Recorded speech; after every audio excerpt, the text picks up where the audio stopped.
Hello and welcome back to the channel.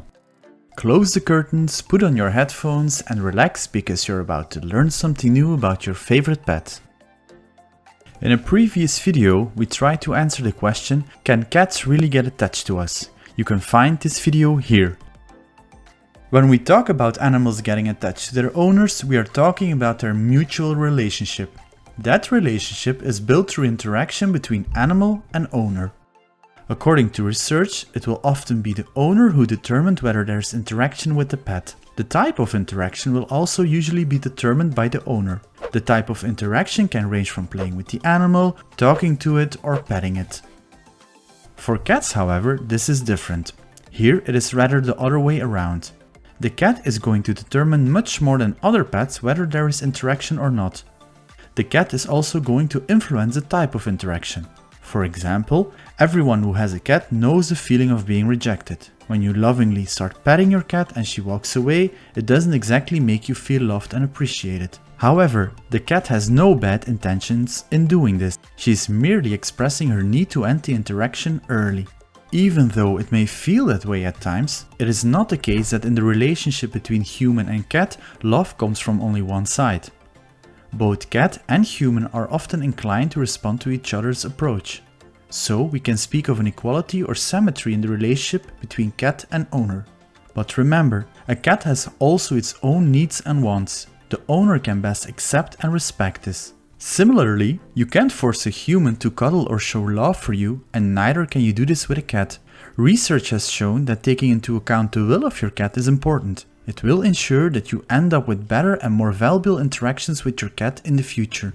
So this means that you cannot force an interaction with the cat. Let the cat choose whether she feels like interacting with you and respect that choice. If she doesn't feel like it, then that is not a problem. Just try again later. It is important to follow the cat's preference. Also, don't take this rejection personally. There can be many different reasons why the cat does not respond to the request for interaction. These reasons are often not linked to you personally. So now the question arises, has any research been done on what is the best way to approach a cat and interact with it? Fortunately, scientific research has been done on this topic, and scientists discovered that there are simple steps to follow to approach a cat. A good approach is important to start an interaction with the cat. If the cat is stressed from the start, it will be less inclined to be petted. While following the following steps, the cat can get acquainted with you in a calm manner. This will make the step to petting or other interaction much easier. Studies describe the best way to approach a cat as follows. Sit down so that you're at the cat's level.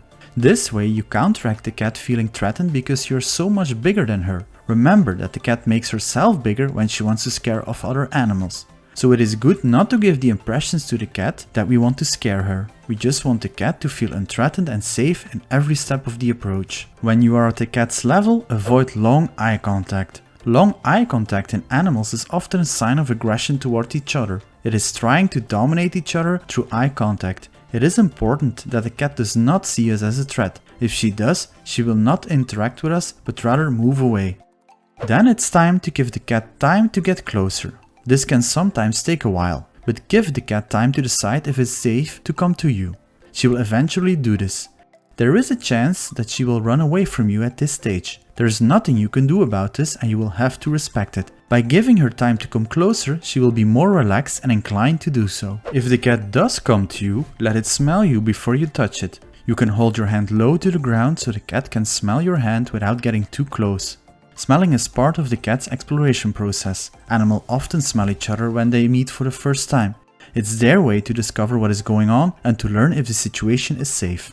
When the cat seems relaxed, you can pet her on her head.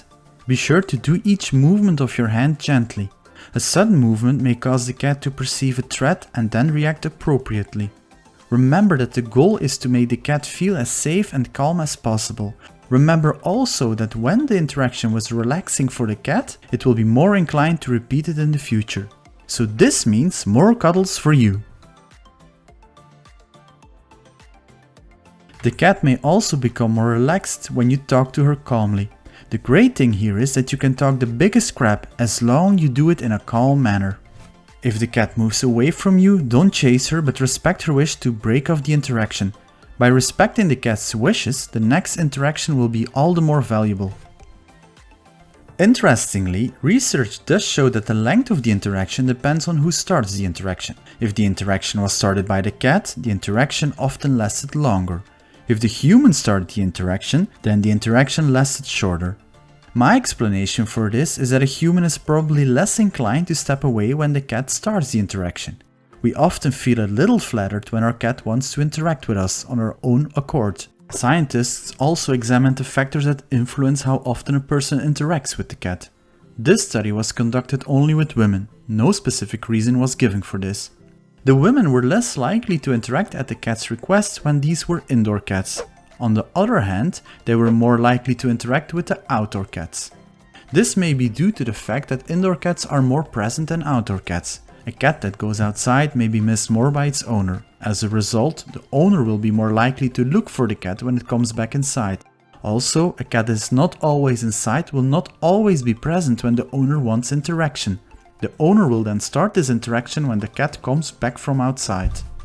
Not only petting, but also talking is a form of interaction with cats. This too has been studied, but this time in a study with both men and women participating. Research showed that women talk to cats more than men do. Among the participants in this study, it was notable that women had the most interactions with the cat. They also had the closest relationship with them. It is likely that having more interactions with the cat is what leads to that person also having the closest bond with it. However, it is true that in this study the women were also the person who were at home with the cat the longest, while the men often worked longer and away from home. So this has to be taken into account. Thus, this effect is not necessarily gender specific. We cannot infer that cats prefer women or men. In a family where the women work the longest hours and the man is mostly at home, the man will possibly have the closest relationship with the cat. Cats are rather passive and will not be too picky about who they receive attention from, although they will tend more towards adult than children. This is also understandable, because children often treat pets in a different way. They tend to see them as a cuddly toy and therefore treat the animal in a certain way. They will not respect, for example, if the cat does not feel like interacting. As I mentioned earlier, not respecting the will of the cat creates a worse relationship with the cat. It is always important to respect the cat's wishes to the amount of interaction.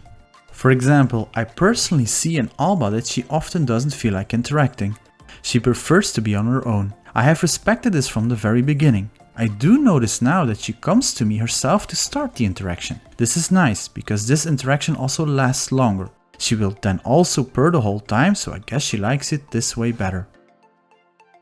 It is important for the well-being of our beloved cat that we respect their wishes. Because they are so soft, it is inviting to cuddle them all the time. Yet, we must restrain ourselves from doing so when the cat does not want us to. In this way, we will eventually build a better relationship with our cat, which will make the interaction more valuable. This will lead to a cat that feels less threatened and stressed, which can contribute to the health of the animal. And this way we can enjoy our beloved cat for as long as possible. Okay, so this is the end of the video again. For me, it is now clear how good interaction with Alba can contribute to our bond and her health. A less stressed cat is a healthier cat. While doing the research for this video, I learned quite a bit. I hope you learned something too. If so, please like the video. If you have any questions, leave a comment below and don't forget to subscribe for more videos. You can always contact me on Twitter, Reddit or Instagram, which I will link below. I thank you for watching and I hopefully see you back next Saturday.